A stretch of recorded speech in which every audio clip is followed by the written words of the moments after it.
Welcome to another episode of the Swamp247 podcast. I am your host, Graham Hall, joined once again by my co-host, Blake Alderman. Blake, good to have you here. And we got a very interesting topic to discuss today, a name that is quite familiar to Florida fans and certainly college football fans who follow recruiting closely, follow the transfer portal closely. Before we hop into that, though, I do want to give a brief recap of what the weekend was like for Florida athletics outside of football. I'll start with the bad news and get it out of the way. Florida baseball dropped another series to number 3 ranked Kentucky. Florida was able to pick up that second game, collapsed in the first game, but then lost 1-2 to the Kentucky Wildcats. And it's going to be a little bit, tenuous here down the stretch to see how they make the postseason tournament. We'll find out a little bit more. They're going to wrap up the regular season this weekend in Athens against Georgia, where certainly Coach Kevin O'Sullivan is looking for his team to put a little better performance together on the diamond. So we'll have coverage of that over at Swamp247. Make sure you check it out. Jacob Brunner does a fantastic job covering all things baseball. In better news, though, track and field was fantastic this weekend. Lacrosse advanced to the Elite Eight with a win over Virginia. And Florida softball, I know we have a lot of Florida softball fans over at the message board on swamp247.com. Florida picked up their 6th Southeastern Conference championship with a win over Missouri. Very impressive from Coach Tim Walton's team. We got, it's going to be tough for them, I think, obviously, when you look at the field, who's just slightly ahead of them. But Florida, the number 4 national seed there heading into the postseason. So a lot of good news there in Florida athletics from the weekend outside of baseball. But now that we got that out of the way, we are going to talk about the Florida football topic that I know everyone wants to hear discussed. And that's, like I said, a name that's quite familiar to Florida fans. On Friday, former Colorado cornerback Cormani McClain was in Gainesville with his mom and with his agent to once again see the Florida football facility. It's a place that they're obviously very familiar with. For those who follow recruiting closely, like I said, the Gators were right there near the top of his recruitment for a long time. He ultimately ends up going to Colorado, spurned Miami as well. But now it looks like the Gators could have a second chance at getting McClain as part of the program, a former 5-star prospect.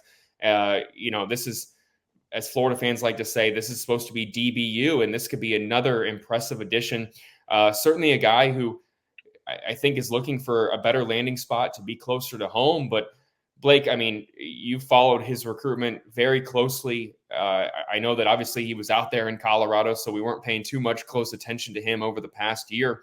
But this is someone that his recruiting profile, when you look at him, it certainly seems like someone that any program would want to take a flyer on at this point in the cycle. Oh, no doubt. And I think when you look at where Florida's at roster-wise, when you look at breakdown of positions that when you entered that spring transfer portal window, you've even asked me a couple podcasts like what areas looked at. You mentioned those. Cornerback was not one of those areas that I even had on my radar whatsoever. But I think it's not a deal to where you're looking at for this upcoming season. I think this is something to where the thought is something that could impact them down the road. You've got a guy that is a former 5-star player. In the 2023 recruiting class, Cormani McClain out of Lakeland High School over there, played most of his career at Lake Gibson, which is like a crosstown rival. But, a guy that, again, number 1 cornerback on 24/7 Sports, a 5-star player, a guy that Florida staff, Billy Napier and the rest of the staff had high on their board in that cycle, visited multiple times. Polk County right there in that, I-4 type of corridor right there between, Tampa and Orlando area right there. That's always kind of been Florida's bread and butter area on the recruiting trail. That's one of those areas to where a lot of Gator friendly areas, super close to campus, as far as a couple hours. So that's a guy that they had high on their radar. So I think when you look at the profile of senior year in high school, he really didn't have many teams throwing his way, being a 5-star top tier type cornerback.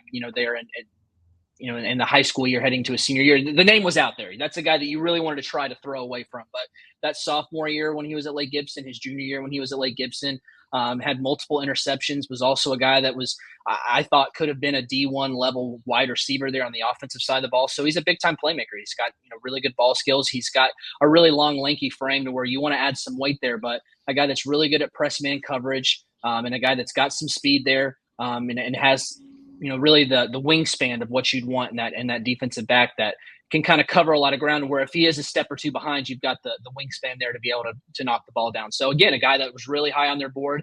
And I think that you've got Jason Marshall this coming season for Florida, who's with his last year of eligibility. You've got Devin Moore over there at Florida, who is going to be draft eligible after this year. I think it's wait and see how the season goes. He's been dealing with some injuries, but he's someone that Florida has viewed as being extremely talented. He was a guy that was getting playtime there as a freshman, just hasn't really been able to stay healthy for an entire year. So you've got two guys that are projected, at least right now, to be your starting defensive backs there at the cornerback position. One who's going to exhaust his eligibility, and one guy, if he has a big year, the chance is there for him to at least test, see what is out there for the NFL draft. So then you're left with, guys that have had some playing time there, but are younger guys on the rest of Florida's roster. Well, Cormani McClain is a guy who's also young. You've got a high level talent. So I think you're looking at something that's maybe not someone that, if this works out for Florida, that's going to be viewed as someone that's going to be an instant, contributor, going to push for the starting position or anything this coming season, because I do think that Florida, for the most part, is pretty squared away at cornerback. I think this is just something as far as being able to add depth for the future. So I think it's a good move there for Florida, and it's unique with just their crunching numbers in some ways that they're kind of tinkering around with the numbers when they're trying to fill some of these needs. You added Jason Zandamela, the interior offensive lineman. You added a commitment from him, the former USC offensive lineman. We spoke on Elijah Badger, the former Arizona State wide receiver, on the last podcast, who's going to be visiting Florida. And now you enter Cormani McClain. So it is interesting how they're kind of tinkering with these numbers when they're closer to more just about filled up on their roster right now as far as the 85-man scholarship limit compared to a team that maybe has multiple needs in multiple areas to fill. Yeah, I think it's really interesting that this is kind of making a move here in May, potentially for the future, because like you said, you have two guys who seem set to start at corner in Marshall and Moore. You have two young guys as well in Jakeem Jackson, Dijon Johnson, that this program remains really, really high on. Dijon Johnson had, I think, a really good end of last year, had a good spring camp. And Jakeem Jackson, from what we heard, was one of Florida's more promising contributors throughout the spring of second-year guys. So I think that it's really interesting from that position being set, just maybe not even just for this year, but they may have guys already in line for next year who they think are a little bit a step ahead of competing. But, you mentioned Devin Moore dealing with an injury. If a guy goes down, do you want to turn to a second-year corner who's inexperienced? That certainly is a question mark. I think another one that is interesting, and I've written about it over at Swamp247, is Triquez Bridges. That's a guy who played cornerback at Oregon as well. He worked at safety throughout spring camp, but say an injury happens and they aren't ready to turn to an underclassman or a new arrival, maybe he could end up stepping up there. So certainly, while it looks like there's two starters right there in line, the depth, I think, could be a little bit better in the room. We wrote our position previews of the spring camp of each position, and I said about cornerback that this is one that could use a couple more bodies. So while maybe it doesn't look like they need some immediate help to come in and compete for a starting role, I think from a depth perspective, you certainly could add a couple of more guys, which, I agree with you that this is not a position that we identified as one that needed to instantly be targeted in the transfer portal, maybe one that could have used more depth. But with where Florida's scholarship numbers are, could they have afforded to really add a cornerback just as a depth piece, knowing that there were positions, in multiple spots from the interior of the offensive line, wide receiver positions that they maybe needed to prioritize a little bit higher here. So it is really interesting to me that you could see Florida, a team that's just right there at the cap pretty much of scholarship numbers, go after someone. But I think that's where Cormani McClain's potential comes into the mix here. Just if you could get someone who could impress not this season, but next season and beyond, and become a guy who competes for a starting job in 2025, 2026, then it does make sense to me. But certainly with the transfer portal, you never know what could happen past this year. So bringing in a guy for this year, knowing that there's no guarantee that he's even going to be here next year is always quite interesting to me. It does still feel like a low risk, potential high reward type situation. But that kind of leads me to my next question here. And we talked about Jason Zandamela and Elijah Badger and how Florida's going to look to potentially fit those guys in. And I think a lot of that remains to be seen here right now. And I think the same can be said about Cormani McClain. I mean, what are some of the scenarios in your mind for how Florida, if they're able to land a commitment from Cormani McClain, of how he could be able to get into Florida's scholarship limit where they are right now. We talked about that preferred walk-on type situation where with NIL, how it's possible that you can entice someone who was especially a former 5-star, whether it's Jason, whether it's Cormani McClain, in being able to be a walk-on, not forever, obviously, but just maybe for a little bit until you figure some things out. Just what in your mind are some of these scenarios where not even just Cormani, where Florida could be able to get Jason and Cormani in here without further attrition, really? Yeah, like I said, I think that it's interesting when you see that Florida's sitting at 84 of 85 spots whenever you're at the point of, Riley Simmons moving from, on the field. He's going to stay around the program. He's going to be a student assistant. So that dropped it from 85 to 84 spots. So you had one spot left. So, Jason Zaindamela commits to Florida after that official visit. And I was kind of under the impression that, well, Florida's now at 85 to 85. So what are they doing with guys like Elijah Badger? Even now recruiting Cormani McClain. So I think it is interesting now because, like you said, the talk of, being a preferred walk-on, having that chance to be an in-state guy, so you already get a discount on your tuition compared to an out-of-state guy. So you have that, and throw a little NIL in there to be able to pay for those schooling costs while you're being a walk-on, whatever have you. If it's, a little something to make it enticing to pass up on some of those full ride type offers, or maybe just a better situation, just to really kind of just make Florida the best situation for some of these guys. So I do think there is still some fluidness going on there, I guess. Yeah. You've got Zaindamela, you're recruiting Elijah Badger, the wide receiver there out of Arizona State, and now you're recruiting Cormani McClain.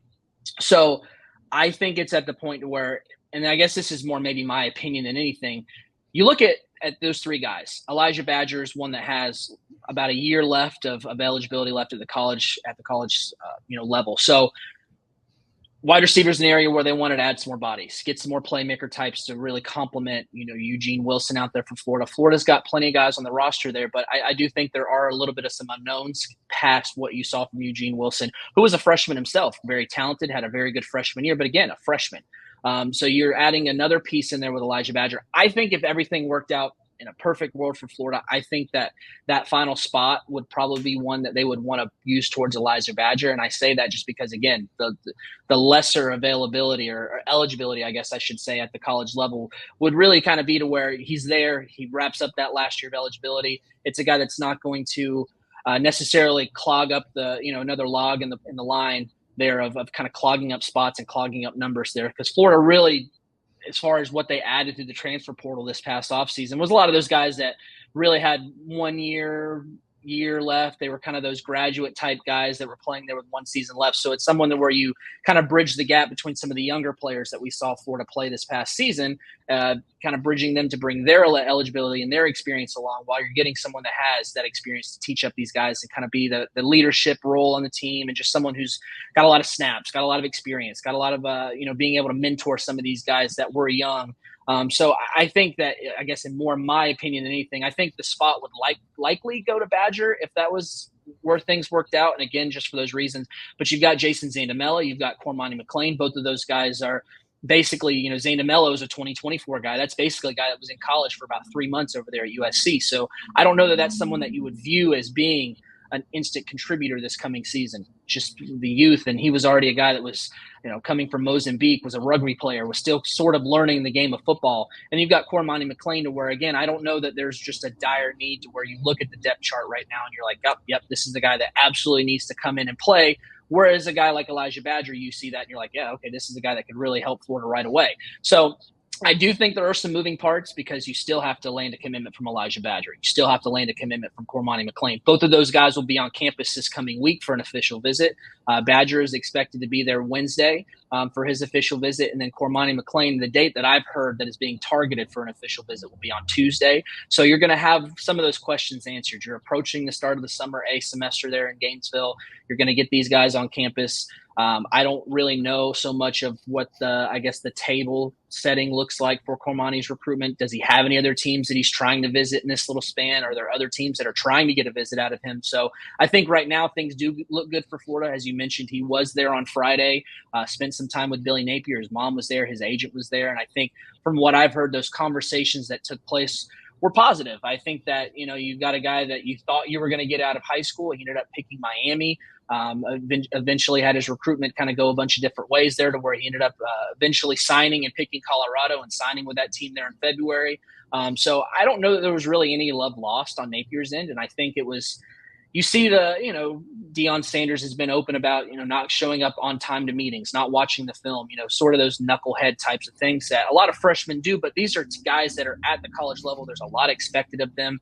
While they are, 19, 20-year-old guys, they are still young and they're still trying to figure it out. So I think that it was a lot of the meeting on Friday was just kind of seeing where Cormani's at in his head, just seeing where things are at. Has he come a long way from maybe where he was in high school, being a young, immature high school guy, getting that college experience? Is this someone that you can sort of mentor? Because I do think that one thing that Florida sort of has like in their back pocket, I guess, is that the player experience at Florida is sort of the best of both worlds, because you do get the development from coaching as far as what you see in the meetings, what you get from talking to the coaches and being coached by those guys. But even off the field, there's a lot of player development type things as far as just the structure, helping these guys out with the academics, sort of mapping out different parts of, their day, and having so many different staffers that are there to kind of hands-on and make sure these guys are focusing at the task at hand. So I do think that Florida views Cormani as one of those guys that it's sort of like a lotto ticket. If you buy a lotto ticket for $5, and you don't hit and you scratch off. And if it's a guy that's going to be a PWO and it doesn't hit, well, you don't really put much into it. But if it does hit and it turns around, the investment is there. The fact that you sort of work the numbers out, let him earn it himself. If this is going to be a track where you have him as a PWO, you're going to sort of, I think that's been a humbling process for him as far as being a former 5-star guy. He goes in the portal, and there just didn't seem to be the attention that you would expect from a guy that was as highly ranked as him. You're not having, the big dogs and the blue bloods and all these other teams that really absolutely broke down his door that were recruiting him there in his second recruitment. So I do think there was a little bit of some humbling there. I think that, it's sort of, you put it on his shoulders. If the track they're going to go is PWO, you let him earn it. You let him earn everything he's got there. And I think that that's something that's sort of a teaching lesson, I guess, that Florida's looking at. And if it pays off, it's a big hit. But I do think that just the development that they have there, just talking to him about things, I think there was enough interest and there was enough of a good feeling that came out of their meeting on Friday to where Florida wanted to come back for an official visit this week. And like I said, that's being looked at like right now. It's looking like Tuesday. Get him around some of the players. He's very familiar with a lot of these guys just from being past visits to Florida, going through high school 7-on-7, what have you, just going through the process with a lot of these guys. So I think next step up is seeing how that official visit goes, and we'll see. But, again, when you look at Florida's just where they're at numbers wise, I do think there's a lot of things going on between Zandamela, McClain, and Elijah Badger. So I'm interested to see how things play out, but you could potentially get 3 of these guys if Florida can make it work, whether it's one of those guys taking the scholarship and having 2 of those guys be a preferred walk-on for a while until spots open up, whether it be December or what have you. And then those guys eventually go on scholarship. So I do think it's an interesting way in this day and age of college football to where you can sort of do different things now to get some of these guys that, 3, 4, 5 years ago, these guys were not coming to any school as a preferred walk-on. So now I think that you've got the enticing things that can make this sort of a comfortable situation for some of these guys until those spots open up. Yeah, I certainly hope that the NCAA does not get rid of walk-ons like we've maybe seen that suggested recently, because I do think if you're one of these top programs, you have a chance to add scholarship guys over that 85-man limit, guys who would be getting a scholarship under normal circumstances. So certainly it's something that helps a team looking to rebuild like Florida is doing right now. And I think that we'll know a lot more here in the coming days as Badger and McClain here are on campus. You mentioned Cormani's mom. She's a Florida fan. She initially wanted him to go to Florida earlier in the cycle. We'll see if it ultimately ends up happening. But one more thing I got to mention before we get out of here and wrap up this episode of the Swamp247 podcast is that I really didn't like, you mentioned the lack of interest that McClain got when he entered the transfer portal. A lot of these things, when it comes to coaches making negative comments about a player, especially a young guy, a freshman, still learning the ropes, still figuring everything out, I don't like the public admonishing or the public criticism of a young player like that. And I really didn't like that Deion Sanders came out there and mentioned the missing meetings and needing to get, things right for him, because that is not something that, especially a former player, I thought should be doing for a young player. And I really also thought it said more about the Colorado program and making sure that they weren't providing him with the resources to make him feel like it was worthwhile going to meetings or making sure that he was there. I do think that everything we've seen from a public circumstance situation when it comes to Colorado recently, I don't think the optics have been very good, whether it's how they use the transfer portal to say DM former players to, send us film. We'll see if it ends up working out for them, but obviously the luster is not there with that program like it was at this time last year. And I think it says more about Colorado than I think it says about Cormani McClain. I obviously could be wrong here, and maybe Deion Sanders knows a little bit more than me, but I've seen a lot of people on social media say that Cormani, already has baggage with him or an attitude problem. And I would just, I want to pump the brakes on that. We don't know, like I said in the beginning of this episode, we don't know what went on in Colorado. Only Cormani knows and the coaching staff. And he really hasn't said anything negative about this Colorado program. So for people to already be making assumptions or to be writing him off as a second year player now just seems very premature to me. And I think by Florida scheduling that official visit, meeting with him and wanting to get him back on campus, I think that's a little bit confirmation of that. They think this is someone who wasn't in a situation that was going to behoove him to be the best that he could be in year one. He now has a chance to be closer to home. Like you mentioned, I don't know if this is a Florida or nobody battle right now. I think that it's still possible. Schools like USF, UCF potentially could be pushing for him to join their class as well, just knowing that they're a little bit closer to home also. So like I said, we'll have a lot more information here in the coming days as Cormani McClain and Elijah Badger descend upon Gainesville for their official visits. We'll be covering it all over at Swamp247. But for today, that's going to do it for this episode of the Swamp247 podcast. We'll be back very soon. But for Graham Hall and Blake Alderman, we'll see you next time.